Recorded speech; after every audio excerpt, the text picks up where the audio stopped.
Hello, good afternoon from Langenlois Kammtal. My name is Andreas Wickhoff Bründlmaya, and I am happy to tell you a little bit about vintage 2021, which for life standards was probably not the easiest in any part of the world. However, looking at the wines we have in the cellar now, in tank and in barrel, and also the first bottled ones, I'm really pleased and happy with what we have received from Mother Nature in this year, because I think the year also didn't really start out to be incredibly inviting. March was rather on the cool side. This period really very much lasted until May or so. Of course, there were some interspersions around Easter where it got really warm, but overall, the year started out rather on the cool end and a bit moody. So we did not have any real stress in getting super early ready for bud burst and so forth. So one good thing about this too is, due to the late budding, we didn't also see a real risk of late frost. While in many other countries in Europe, they were suffering from late frost and other bad weather conditions later on in the vegetation phase.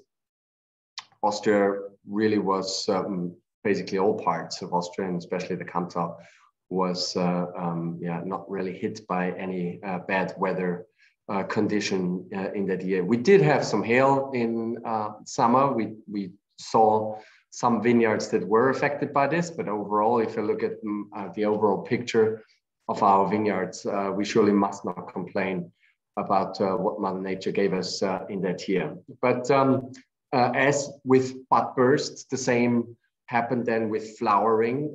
We were expecting right away then a late flowering, and we expected a flowering back to vintages like 85 or 86. So where in the second half of June, you were basically starting with the flowering and then completion. Some of our later harvesting grapes were completing the flowering in early July, which is particularly late for weather conditions and the climate situation as we have had them over the last 10 to 15 years. So that also already told us, all right, it's going to be most likely a later start of picking, and that was certainly the case. Summer, I would also say, was rather on a moderate side in terms of temperature, in terms of precipitation. It was always there in a way. When I look at the total figures of 2021, we are basically in the same range as the 30-year average of the millimeters per square meter. So at the moment, we're looking at around 500 millimeters of the annual rainfall that we have had. And that was the case basically with 2021. The temperature was slightly above the 30-year average, not very much. Also, the number of sunshine hours were about 100 sunshine hours or so over the 30-year average. But truly, when you look at the overall picture, and honestly, if we look back to the first half of August, we weren't expecting the greatest of vintages. Rather vintage for base wine, for our sparkling wines, some maybe vintage sect that you could expect. But it really came to a turn in the second half of August, and then ongoing, especially the first 2 weeks of September, where the vineyards were speeding up a little bit, thankfully, with ripeness.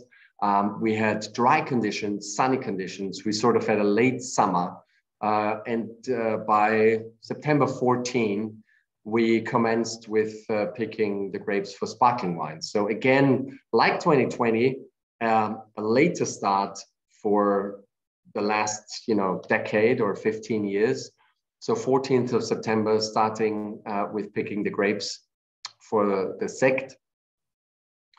And what really I think then made the vintage was just these 3-4 weeks from mid-August onwards up until beginning of the harvest, and then of course also the harvest conditions and the harvest weather itself, where we had, I believe, 2 days of rainfall here in the Kammtal over a 7-week period. So it was really more or less picking as you wish and as you want it.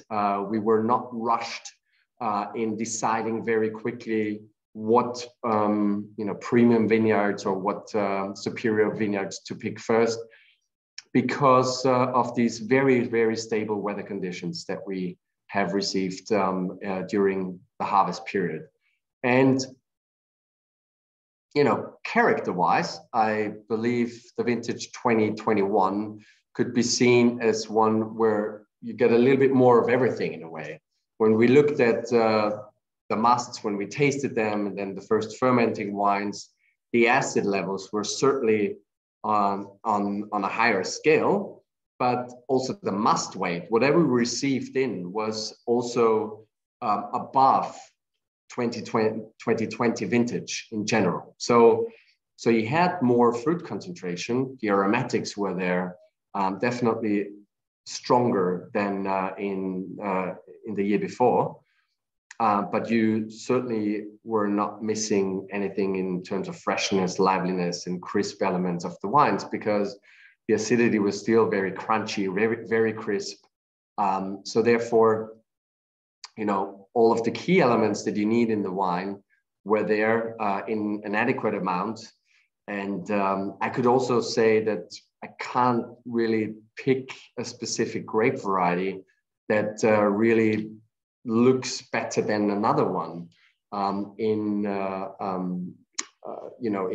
a year like 2021. The Grüners have great concentration, superb juiciness, really crisp components in there as well, crunchy, but they're not weighty in a way. They seem to be really finely in sync and balanced. And this already certainly a bit earlier on, as opposed to the 2020 wines that really, for me, only opened up in the first trimester of 2021. So yeah, we must say really pleased with the result thus far. The first 2021s are in bottle, are already being sold. Leicht und Trocken, the rosé, the little house wine that we have here, and now I already sent in samples for Kammtal Terrassen, Grüne Veltliner and Riesling 2021, because we need them, and they should be bottled also very soon, by the end of January, the latest, I suppose, probably third week of January. So overall, really pleased. Also, the base wines for sect look very, very good.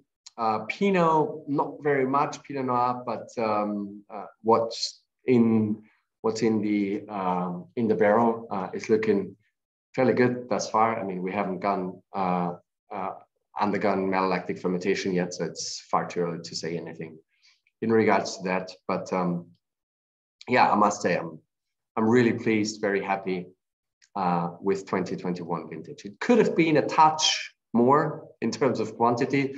We're okay. We have a normal yield, but due to the low crop of 2020, our cellar remains rather moderate in terms of what we have in. But we are just very pleased and happy what we have in. Excellent. Thank you, Andreas. If there's another vintage that you can remember in the past 20 years that reminds you of 2021, maybe two vintages, aspects from two different vintages, could you maybe make a comparison for us?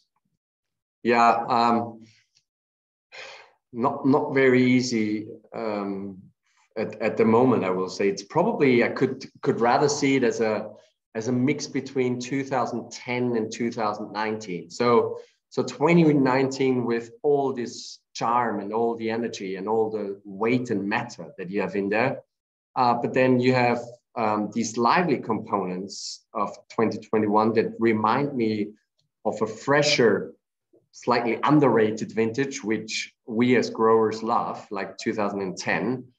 And a combination of these two is probably the right thing to say at this moment for me. Other than that, I could potentially see 2012 as being one that has similar characters of what we taste at this moment from the cellar, but 2012 probably had a bit more generosity and a little bit more matter and depth, but the overall balance of the 12s potentially remind me of 2021. Excellent. Thank you very much, Andreas.